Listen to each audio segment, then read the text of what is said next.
I'm not on Snapchat or TikTok. I just have my questions here, so please excuse me for using my mobile device. So as we were introduced, we are a panelist, or a panel of scholars, educators, and administrators at various institutions across the United States. And I've been tasked to be the moderator of today's panel. And so we're going to have a deep conversation and pose some deep questions for consideration and think more deeply about diversity and the ways in which our institutions intersect with industry. So the first question I want to pose to the panelists, taking inventory of diversity through measurement and metrics is an important consideration for our fields, right? Measurement, metrics. Based on your experiences where you are currently situated and in the past, I'm hoping you can reflect a bit upon where you see we are with these particular efforts. Would you like to kick off, Natalie? I'll go. Okay. Sure. Well, good afternoon, everyone. I think in the profession, we are still capturing diversity in terms of ratio-ethnic diversity and not necessarily examining the other types of diversity that exist, especially in terms of accessibility, in terms of disability. That is the largest minority group we have in the world, and we don't see that reflected in the practitioners that we have, and we don't see that reflected oftentimes in the publics and how we talk to our publics. So I think that is a huge component, too, that's missing. Have we gotten better in talking about diversity and measuring diversity? Absolutely. But I still think we are still caught up in just looking at racial demographics and also to gender as well. But there are so many other things that are identities that are marginalized that we need to basically examine within the field and also with the publics that we communicate with. Thank you. Yeah, I absolutely agree. When Karla and I are going to talk a little bit about this book that we just recently published, which helped us gather some really very interesting data about how leaders in the public relations profession, and when we say leaders, we're not, the Planck Center really believes in bringing together three groups: professionals, educators, and students. So we talk to leaders in all of these three groups, and we ask them this question about, diversity, and we'll talk a little bit more about that. We really need to, understanding diversity in terms of race and ethnicity is, of course, really important. But at the same time, most of the folks who we interviewed and did surveys with said we need to really broaden our definition of how we understand diversity moving forward. And so I completely agree that that's where we need to be headed. I think as an industry, like you said, from the research that at least I'm aware of, have we moved forward? We are kind of moving forward now, but I think one of the biggest challenges right now is collective industry data. You get a little bit here and a little bit there and a little bit there, but how are we doing as a profession and as an industry? I know the Diversity Action Alliance has started doing some really good work in terms of collecting, and I know Carmela is here somewhere, the president in the audience. Hi, and there's Pat. But so we've started doing some great work. We're still at the level of race and ethnicity right now in terms of measuring diversity, but we are looking at some through the DAA, some important metrics such as promotion, because we're interested in, you can hire people for diversity, but how are they moving up the leadership ladder? That is really, important to measure as well. And I think some of the data that the DAA has collected recently shows that, you have more diversity at the sort of the entry level, mid-level, but as you go up the higher, the chain of leadership, the diversity very obviously starts dwindling. So that is something else we need to be looking at. Like, in addition to diversifying the definition of diversity, leadership, because what leaders say and do makes a big difference. And so where's diversity in the leadership? Because, at the Planck Center, we're a lot about leadership and mentorship. So. Yeah, I agree with Nilanjana. For instance, in addition to being board member of the Planck Center, I belong to many other organizations, and I am the dean of a School of Journalism and Communication at the University of Oregon. So we have the similar concerns, not only about the definition of diversity and the identification of different identities within diverse populations, but also how this relates to retention, how this relates to promotion, and then how this relates to mentorship, in addition to leadership opportunities. So because the most important part that the information from the different groups that I'm seeing is that what do we do with this information? It's not just about the segmentation or the identification of the various groups and the intersectionality within those groups, but also what is the implications of who they are and how we can really be sure that we engage this population to the well-being of the organizations or clients we relate to. Mm. Thank you for your responses. I was just sharing an anecdote with Natalie. We're both at the University of Texas, and I teach a class on identity, power, and communication. And 1 week we focused on ability, and I'd really love to see more in public relations around ability and disability. And we just unpacked the ways in which each of our fields are sort of baked in with lots of ableism, and how can we sort of unpack that to explore that and think more deeply about the ways intersecting identities navigate ability, disability, ageism, all the different types of systemic inequities, right? So I'd love to move a conversation more in that direction. For the second question, I'd really like to hear your perspectives on where you see intersectional erasures in public relations, where there are current gaps and blind spots in public relations and DEI research particularly. Where are the gaps, and then where are opportunities for further work regarding DEI? I'll take a stab at this one. I wrote a few notes. Okay, as we do. First and foremost, I think we talk about intersectional identities without talking about power and the power structures that enable certain identities to have privileges, to have rewards, to have gains, and the power that deflates certain identities and refuses to let them have certain abilities, that marginalizes them. Talking about intersectionality without mentioning power cripples the term. It makes the term toothless. It makes the term unnecessary. So I think anytime that we are talking about doing intersectional work, we have to be conscious about systemic structures, talking about power and how that reifies, to use that word, how that changes, mutates, and corrodes, and how people with different identities experience life in organizations dealing with that. That's incredibly important. And we see so many people using the term intersectional without it, with it being divorced from the term power. And that's not how it was initially created. I also think, too, erasing social justice from intersectionality is also a huge erasure. And again, that also deflates the term as well. And so we have to be cognizant about what are the practices, social justice practices, that are emboldened and empowered through intersectionality and what that means as well. I would just add on to that, saying I'm glad you opened the issue of power up for us.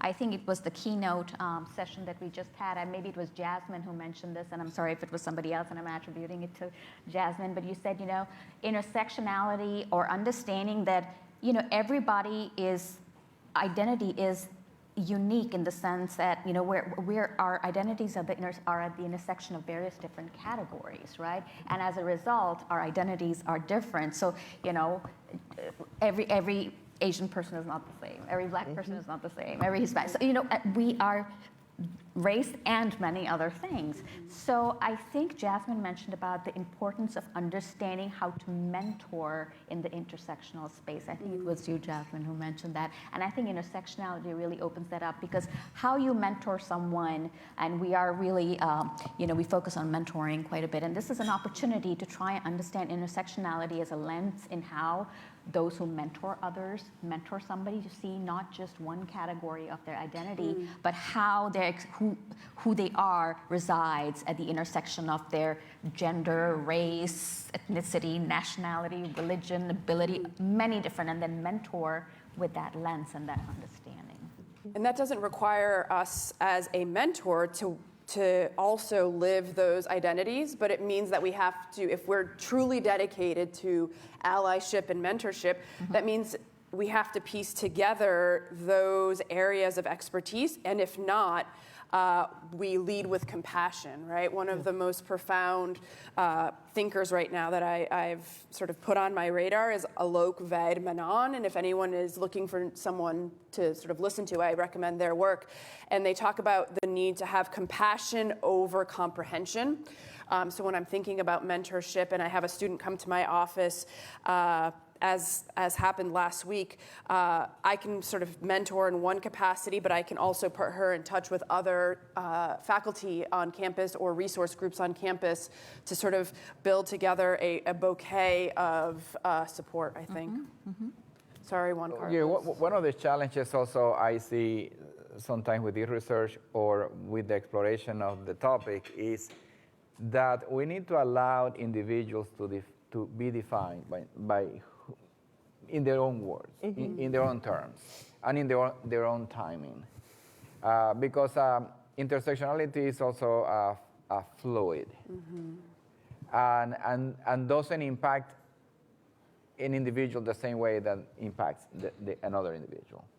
So the history of that individual, their life experiences, are as important as how they define themselves today. So it's a journey that it is challenging to capture in research. It's easier to capture in narratives and when we have a really good exchange with the target population. And that's what I see the main challenge, is to understand the journey, not only to understand the present moment in which that population finds themselves. It also makes me think about this quotation that someone shared with me, that if we're not being measured, we don't exist. And so I was asked, about the rate of retention and promotion. But if you don't measure the particular group you're interested in, then you don't have metrics to tell what the retention and promotion rate is of our students or of our faculty, for example. So thinking about which groups you choose to measure is also a value judgment on your organization, right? So just a reflection for all of us, I think, around and how many choices you are giving to a person to select, Absolutely. From a qualitative or quantitative survey. And sometimes that limits the way you express who you are. Because that's one of my challenges when I fill some of the forms, in different type of surveys or organizations, even in the census. Just wanted to bring in one more point, which is related to our theme today, which is the inclusion part of it. We've been talking about intersectionality, and some of the research that Karla and I got into in the book, when it was very insightful, actually, and it has to do with how we understand intersectionality and how that can help us understand inclusion better. Because, we keep talking about, you can keep recruiting people from diverse backgrounds, as students or as, employees in your organization, but if they do not feel included, they're going to leave. And it's like we're spinning our wheels, right? We keep, it's like a revolving door, and people are coming in, they don't feel included, and they leave. So what is inclusion? And I think that's where, and again, when we do the presentation, it will come out really strongly, is inclusion is the glue that holds diversity together. And if we don't understand what intersectionality means, then it's going to be really hard when to help people feel included. Because if we're going to be seeing people only in one-dimensional ways, then they're going to feel stereotyped or boxed into, these restrictive boxes. So for people, the research shows that for people to feel like they belong, and we talk about belonging in relation to inclusion, right? For them to feel like they belong, people want to be, and this is based on research that has been done for a long time, people want to feel like they're part of the organization and a group, but they also want to be seen as unique at the same time. And that's what belonging is. Belonging is kind of a complex thing. And when we see people as intersectionally, located, we can do both those things. We can see them as belonging to a larger group or the organization, and as being unique in their own intersectional identities. Can I add on to that Yes. really briefly? And I think along with belonging, there's a term, the idea of mattering. Yeah. And that term of mattering is when you have that experience of others depending on you, being interested in you, and being concerned with your fate. And so that's incredibly important. People want to feel valued. So it's not just about, it's about being seen and also being appreciated. And as well. heard. And heard, and having your voice heard and those things. And going back to my idea of the journey, but we need to be careful to understand if that individual wants to be seen as unique for a specific characteristic. Because sometimes I don't want to be seen just as a gay man or Latino. So sometimes I just want to be seen as a leader or an administrator or a person that have capabilities and skills. And so I think we need to make sure that we understand the journey that this person went through and the current moment, and if this person really wants to be pinpointed as unique. Absolutely. It goes back to, I think Dr. Shaw is in the back there, but the idea of avowed and ascribed identities. That's what it is. What do I want to be known as? What do other people see me as? That's incredibly important to think about and be concerned with when we're doing this, even in our own organizations, and we're also talking to our public. Some publics, they may not want to be known first and foremost as just this Latino group in this area, but there's other concrete things that they have that they want to be seen as, and they want to be communicated with via that lens, that prism. It makes me think of the present political moment where what I sort of see as this crucial, living in the state of Texas, what I see is sort of this crucial conversation around human agency and human expression, thinking about how we might think about human experience and diversity and inclusion through human agency, and what I choose and want you to know about me and see about me and communicate with me by way of organizational engagement. Can I skip, since we have about 5 minutes, to the question, let's see. Do you have a particular question you'd like me to focus on? Well, how about what is the relationship between academy and industry Sure. research? Okay. Yeah, so I'm hoping you could sort of knit together the groups that we have in this room. What's the relationship, if the umbrella is diversity, equity, and inclusion, what's the relationship between academia and practice? Yeah, this, again, I can take a shot at this first. Go for it. What's really interesting is that if you look at the research on, I wouldn't even say diversity, equity, and inclusion, but pieces of that. In academia, we've been doing this work for a while. You know, we've been doing research in public relations, looking at, back in the 80s, it really began with gender. There was a lot of focus because of the big gender imbalance that we have in the profession, right?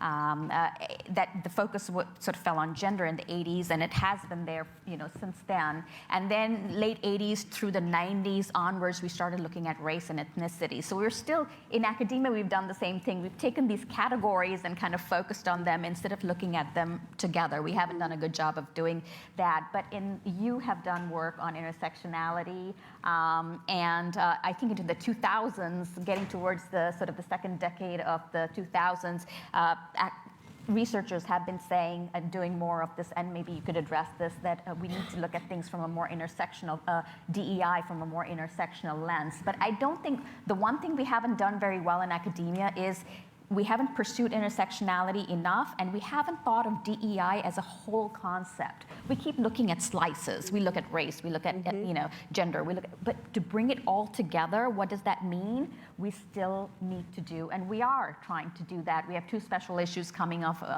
for 2 journals right now where we're trying to do that in public relations, and we have a lot of good submissions and hope to get some good research out there on DEI as a whole, not just 1 or 2 aspects of it. Could you maybe talk a little bit about the intersectionality part? We do a horrible job of translating what we do. That is the translational science that a lot of us should be doing, we don't necessarily do because it's not rewarded sometimes in universities, and that's a different discussion for another day with some dean.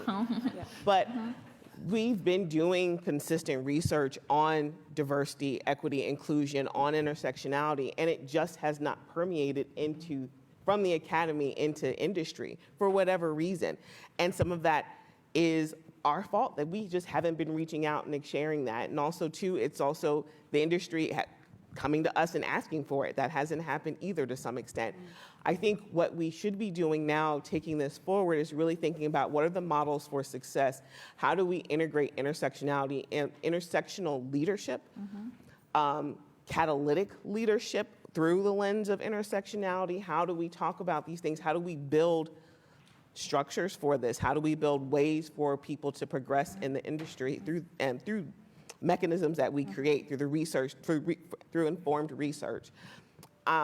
I really think that we've been talking about, everybody up here has probably been talking about this for 20 plus years, 10 plus years.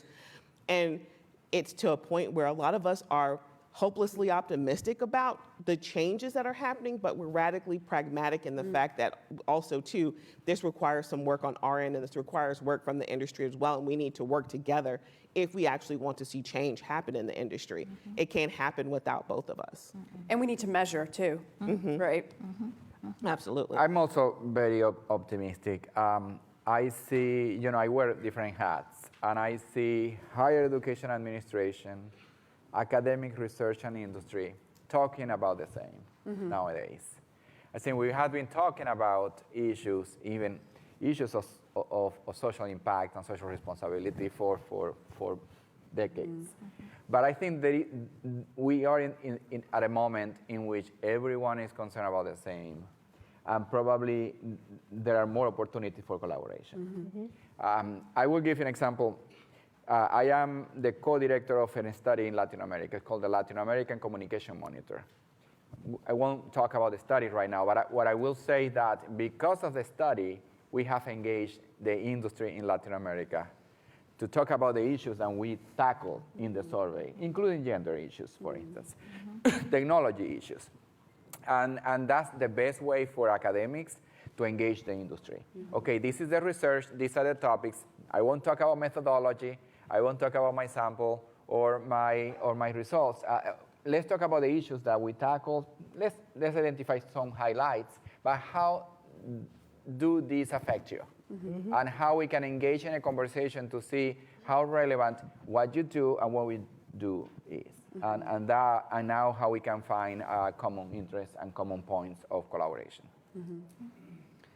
I think also this, I've been thinking a lot about public intellectualism and the role that academics need to play in bridging our communications and building partnerships. And I'll give you an example. I have a friend in Houston who writes for various publications. He and I wrote a byline, or he shared the byline with me in an article in Forbes about LGBTQ advertising and marketing efforts, and we looked at a data set together. And I think those are opportunities to bring together practitioners and scholars. So, ways in which practitioners can reach out to us, and we can have mutually beneficial relationships to bring our work forward.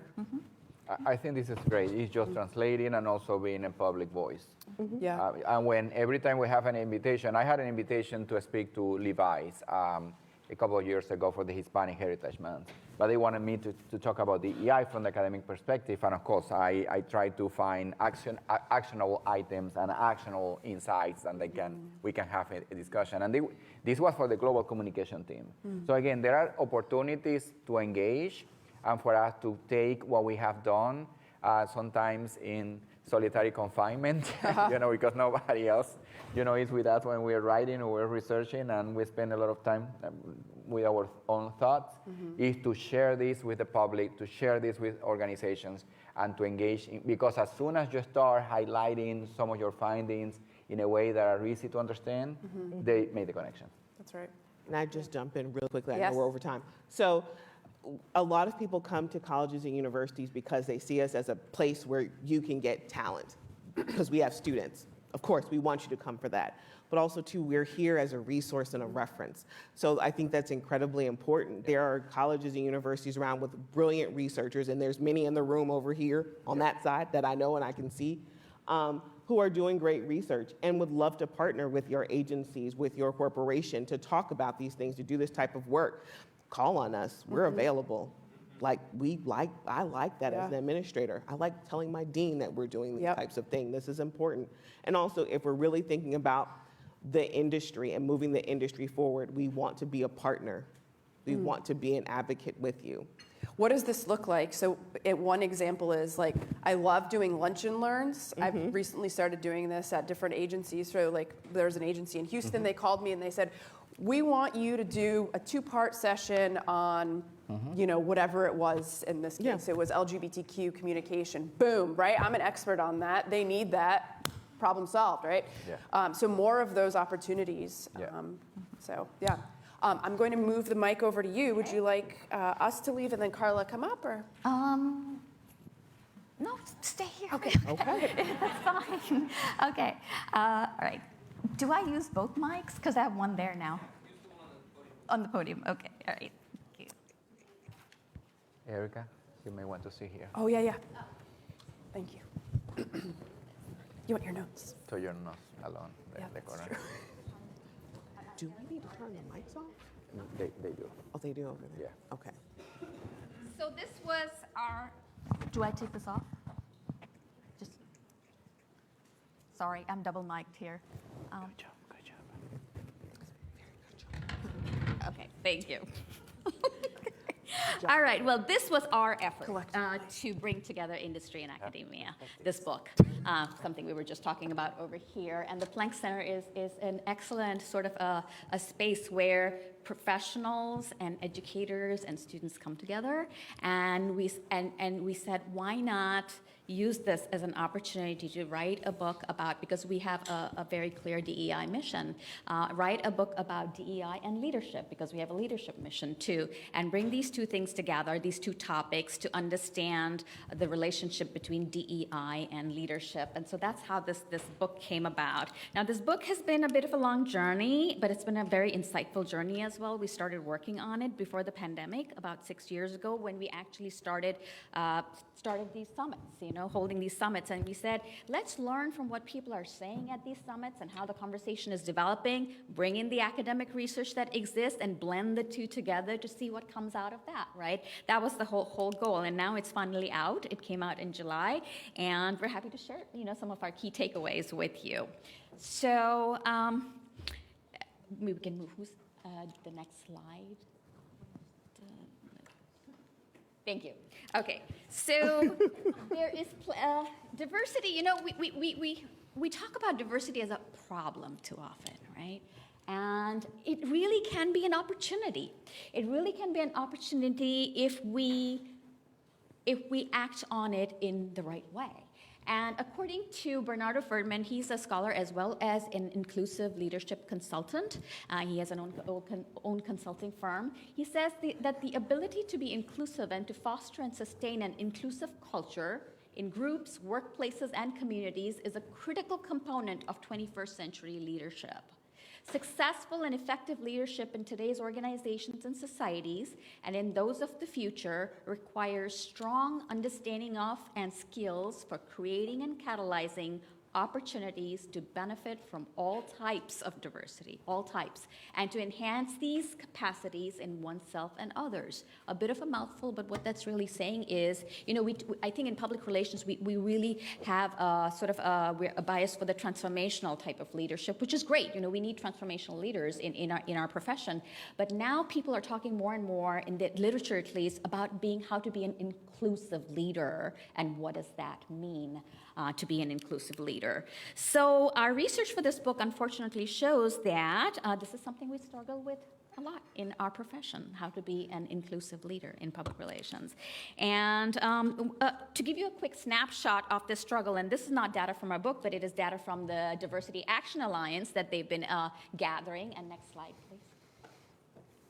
Is that this is a benchmark report from 2020 from the Diversity Action Alliance, which is pooling data from different PR organizations. And right now, the most current data we have is that 78% of employees in the public relations profession in the US are white, 21% are racially and ethnically diverse, and when we say that, we mean Black, African American, Hispanic, Latino, Asian, 2 or more races and ethnicity. And so we're measuring in terms of race and ethnicity right now. However, what the DAA also does is it maps promotion data as well. So you can see over here that the entry level, we have 74% white, makeup of the profession. Mid-level is 81. You see how the number keeps going up as you keep going up the leadership ladder there. 87% executives white, and then 83% of top leadership white. So what's going on, what that's telling you over there is that as we are going up the ladder, the diversity is decreasing, and that is a problem that we have right now. There's the gender imbalance for the longest time in our profession. We've been 70% female and 30% male. However, all the top leadership positions, the majority of them are, held by men. So there's that gender imbalance as well. So most of the data has to do with race and ethnicity and gender. We couldn't find any collective industry level information on any other aspects of diversity, or any of the other markers of diversity. And we were unable to find anything on inclusion and equity practices of organizations at a profession level. You find snippets from this organization, that organization, but nothing at the collective level. And that's something we really need to be building, our knowledge about the profession as a whole. So from a research perspective, it's pretty clear that leadership support and accountability is a must for DEI success. All the past research supports this. You have to have the commitment of your leadership for you to move the needle on DEI.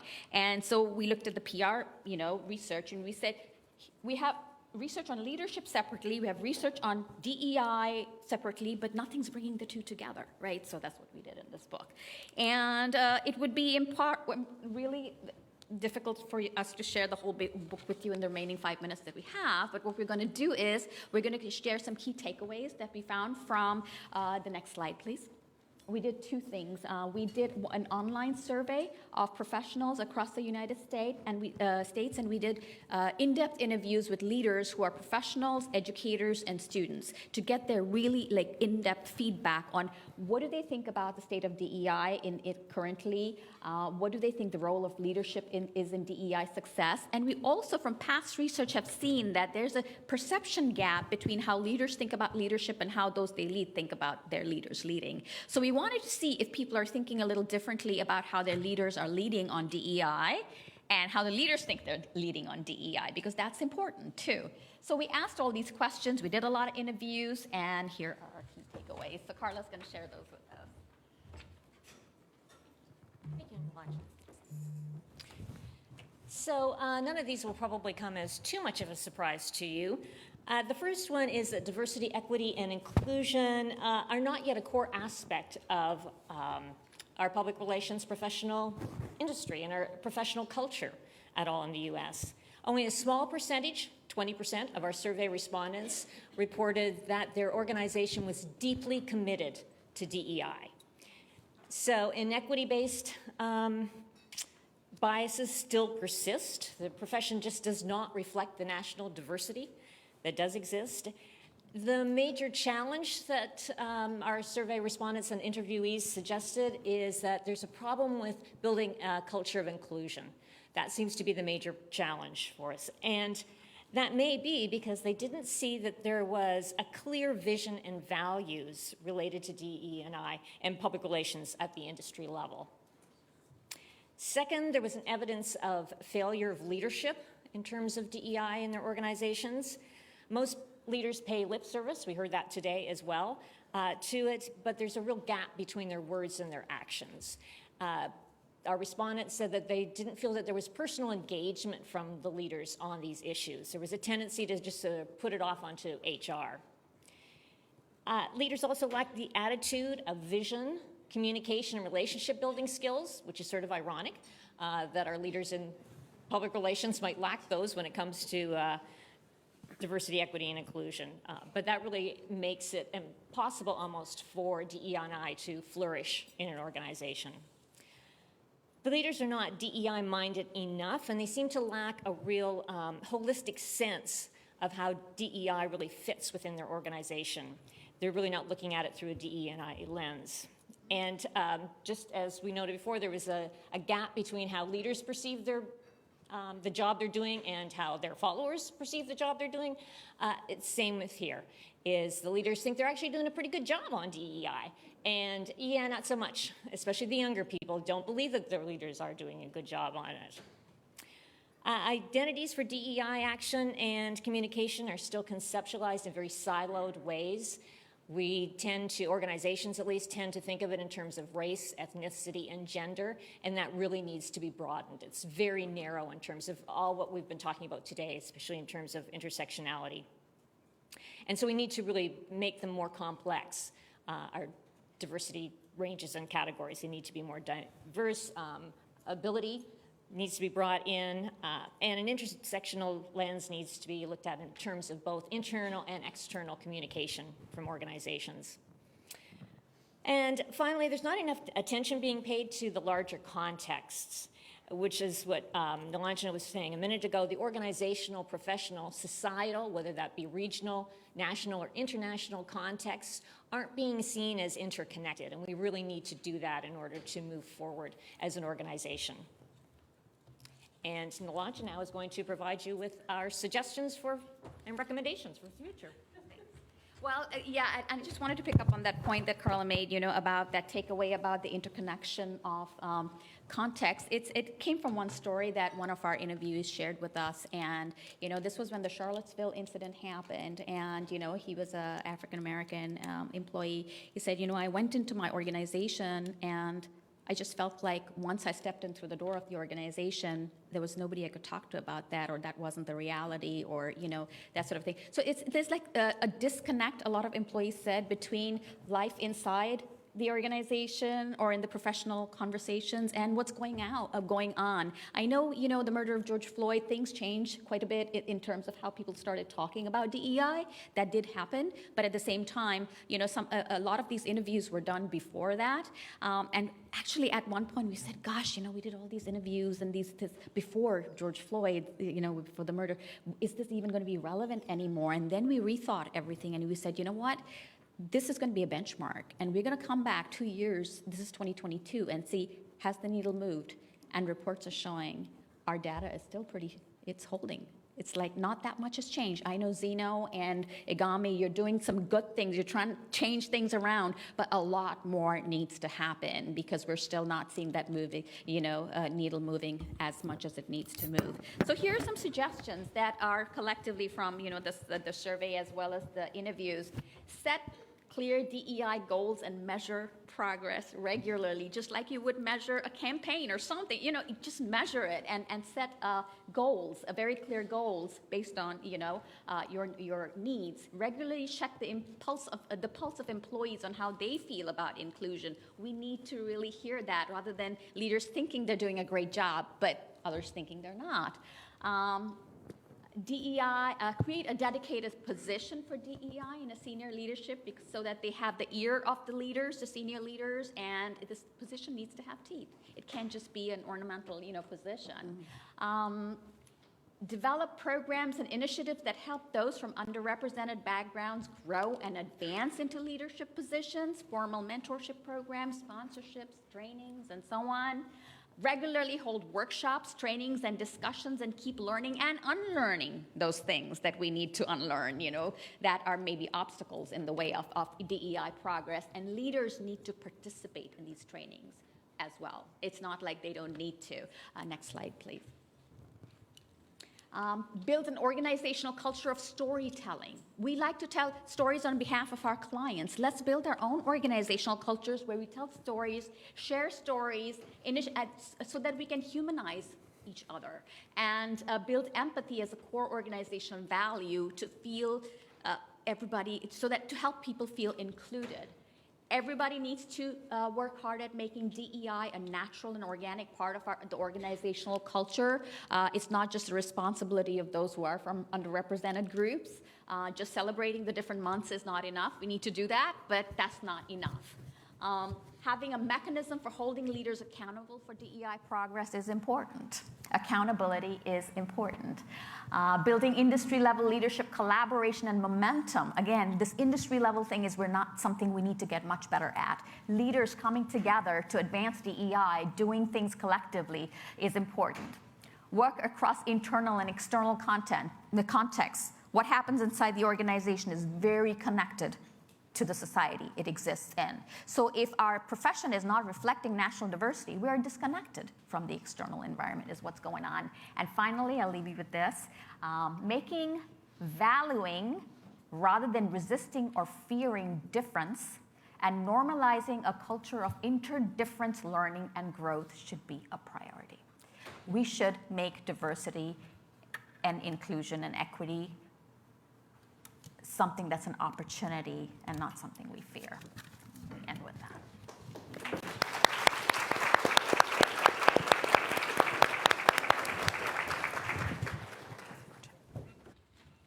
Great job, everyone. Very compelling topic, a lot to kind of digest here as the participants in this discussion today. We're going to pull the thread on this now and actually have a couple of groups come really talk about this from an industry best practice perspective. And so we're going to have two panels. One will be made up of senior leaders. The next one will be made up from emerging leaders. And both sets are going to talk about the best DEI practices and trends from their perspective. And so on the panel, this first one will be senior leaders. We're going to have Sunmi Kim from Omnicom PR Group, Andrew McCaskill from LinkedIn, Sonia Diaz